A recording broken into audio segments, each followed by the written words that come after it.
Blackberry, Matt Johnson.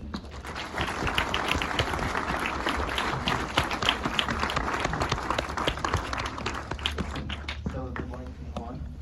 It's okay. I think we can do this in the dark. Yeah, so thanks Matt for the film, and it's good to have you here. To give you a little insight, sort of look at how festival life is, we just had a Greg's.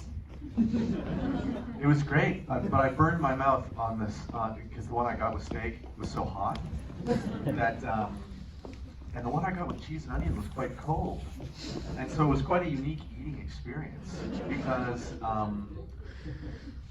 the steak one really was like molten lava hot. And I was, oh my god, I can't believe that this is even like a safe product to sell, because some of it spilled onto my thumb.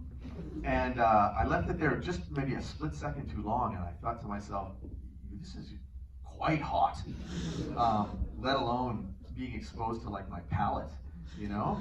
But it was a great experience. The guy behind the counter was named Connor, and from the time that we ordered a sausage roll and a steak pie and a cheese and onion pie, they were in the bag and in our hand within 8 seconds. Is this your experience at Greg's? I enjoyed Greg's. I'm so sorry that we started with a Greg's chat. So we'll talk about the film a little bit maybe. So the film is really funny, it's great, the cast are great. I think what's interesting about the film is that these guys, this story is really insane that I didn't know about. And like we kind of talked about it before, like these guys essentially shaped the way the world is now that we live in. Yeah, and I don't think that people from this era, specifically nerds from this era, get enough credit for that. Because when I first heard of the Blackberry, it's a Canadian product, but other than that, I kind of thought it was sort of stupid. And then this is based on a book. Hello. It's based on a book that was given to me and I read, and I kind of looked beyond the product in a way that I don't even think the creators of it did, because I don't think Mike Lazaridis or Jim or Doug really had much vision for the future or for what the product they were making really was. Somebody like Steve Jobs is somebody who I think really has a great vision for how consumers will use products and for where the world can move. But these guys didn't. They were much more technical, and they were trying to solve a very minor product, a very minor problem, like how do you put email onto a cell phone. And because it was such a simple, almost humble thing that they were doing, I don't think that they're ever going to get the credit for basically starting the smartphone revolution that now we live in. And that was part of my motivation for making this film, because outside of really hockey in a way, Canada's not known for much internationally. It's not like we have a lot of great exports that people would know. Even our arts and cinema, like very little makes it out of our borders. And here was something I saw that I thought, oh, we can be really proud of this. Say what you will about what the smartphone has done to society, but it really did get started with these few nerdy guys in a tiny little room, just like an hour and a half away from Toronto. And that really meant something to me. And I thought, oh wow, that's quite cool, and I'm quite patriotic, which I noticed a lot of Scottish people share that. And I was just in Dublin, and they're quite patriotic too. And I realized a lot of patriotism that I'm seeing over here is very connected with hating the British. And that's quite convenient, because in my country, it's different, but a lot of our patriotism is associated with our difference from the United States, like feeling like, oh, well, we're not that.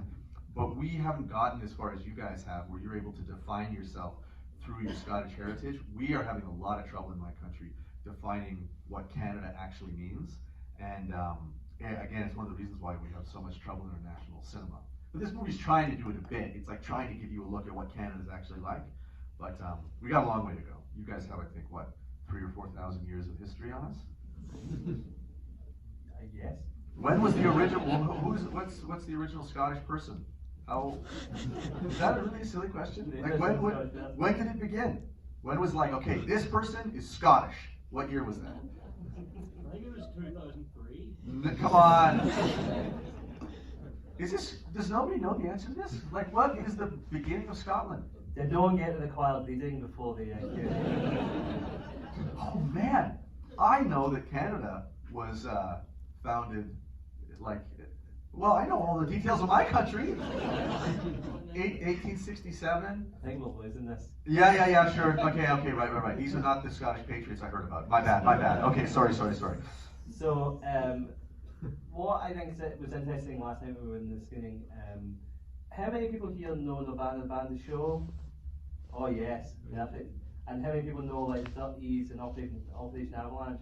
Sweet. So the people who know the stuff. So like your films are like a very specific type of vibe, and like I think this film definitely is a slight departure in the way that it presents itself to other things.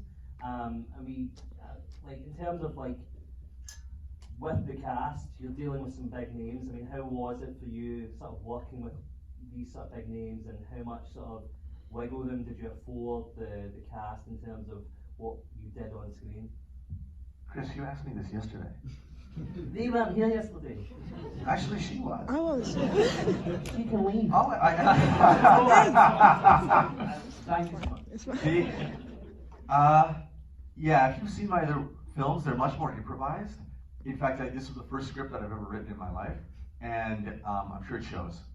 I heard you snickering. I know. There are story problems. I'll fix them. The film is not done. So do you want to tell people about that? Yeah, I'm still tinkering with the movie. Yeah, it's true. The film that you saw, this is like a real once-in-a-lifetime experience, because my friends and I have already changed a whole bunch of stuff in this movie that after we saw it, we were like, oh man, maybe we could lose some of this. And we've added a few things. Like, that's the fun thing about being a filmmaker, and why I love the story of these guys like technologists. It's very similar. I think a lot of people think filmmaking is like art in the same way that painting and drawing or being a great singer is art, but it's not what you think. It's actually much closer to science. Filmmaking is really very cause and effect, and like try something, like do a little experiment and see the result, and then do it again and again and again and again. That much more closely describes what filmmaking, at least for me, is, which is that something scary about this, isn't there? Isn't there something slightly unnerving about it? Yeah, but what I'm getting at is that when we screen movies, my friends and I will watch what the crowd reacts like, and then it will kind of guide us towards what is working and what isn't. And so as soon as we started showing the movie at film festivals, we realized, oh, there's certain things here that aren't working the way that we wanted them to, and there's certain things that are really working in ways that we didn't think that they would be. And so we were changing them in the same way that I imagine a technologist would be like, oh, I thought this was going to do this, but instead, do you guys know that concept of like in computer programming where something isn't a bug or a glitch, it's a feature? Have you ever heard that concept before? It's a brilliant concept, okay? And I'll explain it if you don't know. In computer programming, you'll like type in, make a code, and the computer will give a result, but there's a certain amount of randomness to it. Like, you don't know what your code is going to do all the time. And sometimes there'll be like a glitch in your video game or your software or whatever, and you're like, oh, I didn't mean for it to do that, and maybe it broke what you were trying to do. But sometimes those glitches that wind up happening, you can be like, oh wow, that's really great that this glitch happened, because I never could have thought of this. And so the concept is that the things that would be wrong in another context are actually miraculously right, and you can lean into them. And so you can really turn a glitch into a feature. And that describes my filmmaking style, I think, really well. Because what I try to do is set up situations where it's mostly chaos, where the camera doesn't know where the action's going to be, the actors only know their lines so-so, and the environments are completely out of control. Like, I try to shoot in places where there's real people and real things are happening. All the engineers that you saw, like, nobody really knew what was going on other than the main cast. And what that does is it leads to a lot of problems, obviously, like it's tough to organize, and a lot of the takes that you shoot wind up being useless. But then every once in a while, something really crazy will happen, and that's always what we put in the movie. More or less every single scene in this film that you just saw has a major like mistake in it, something that went really wrong. an actor forgets their line, or here's a good example. In that salesman scene, remember when Jim comes in and he throws a box in the air and somebody catches it, but then they fall off their chair? Like, none of that is planned. It's not like we said, hey, Lyndon, he's going to throw a box at you and you're going to fall off your chair and it's going to lead to things. Like, all that stuff just happens randomly. And the reason we shoot the way that we do, in kind of like a documentary style, is because if we didn't, you'd never be able to capture that stuff. Because Jim would or Glenn would throw the box, and Lyndon would catch it, he'd fall over, and we'd be like in a close-up on somebody and miss the whole thing, right? Like, we wouldn't capture it. But because the cameras can do whatever they want, like, it's not like I'm there behind the camera telling them where to move. They're just following their intuition, and so it lets things like that happen in an organic way, but also like, it's a surprise. It's like the camera operators were trying to surprise everybody, including myself, with what's happening. Sweet. That's the answer to a question nobody asked, by the way. Are there any questions from you guys? Yeah, I'm happy to answer literally anything. I don't think we have an open mic, so You could just. we're back on. Great, so we'll wait for the mic to come up. Well, this theater's small, but if you feel brave, you can just shout your question. Okay, Yeah, go ahead. Yeah, yep, there, yeah. See, you're saying like surprises. Does that make it harder to cut? Like choosing. Yeah, well, this is a great question. So it would if we were only shooting one camera, because if we only shot one camera, we would not be able to do this technique. But because we're always shooting two cameras at the same time, it means that if something goes really wrong in the A cam, typically the B cam is on something that then we can thread it together with, right? If we didn't shoot two cameras, you could never ever do this ever, because, well, just as the nature of the beast, like you can't cut within the frame, like you need something to cut to, and so we're always shooting two cameras, unless we're in an environment that's so small we can't fit two cameras in it, and then things go really bad. I'll give you a great example again of a scene that we shot with one camera, and where it's so controlled and nothing can happen. And that's that early in the film, Jim goes to a bank and finds out that the money he's just invested in this company is all gone, and then he needs to mortgage his house. Do you guys remember this? It's a very small scene, but it's only one shot, and it's just on Glenn the whole time, and we can't cut, and it's because the space was so small, I couldn't shoot with two cameras. And so it forces me to be like, all right, well then I guess we're just gonna play this whole thing on his face. And sometimes it works. Like, Glenn's amazing. Like, he's able to do so much with his face, it's ridiculous to me.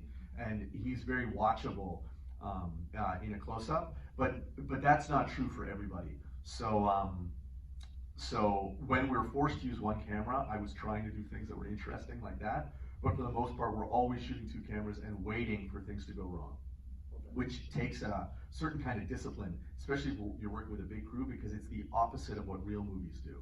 And your crew will be very frustrated with you, and you will seem like a joke, which is what I seemed like when we were making this movie. I was hated by the people who didn't know me, because it's like me, my 7 friends, and then 30 people I've never met before in my life, who are watching me and my friends make this movie, and like their eyes were rolling out of their heads. They were like, these guys are so stupid. I mean, seriously, that's what they thought. Like, our crew thought we were so stupid and that this movie was going to be such a piece of shit. You have no idea. In fact, they would have bet their life on it, I bet. Like, if you'd been like, will this movie be good or bad? And the stakes are your life, they all would have said that.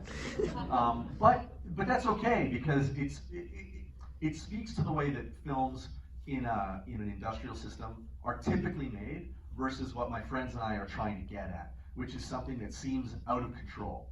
And unfortunately, to make something seem like it's out of control, the production needs to be out of control. And that's very uncomfortable for certain people, especially professionals.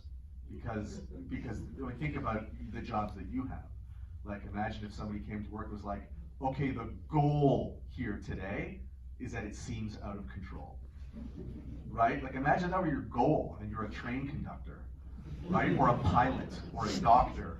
Like, it makes certain people very anxious to do this, and unfortunately it's the only way that I found to make movies that I like.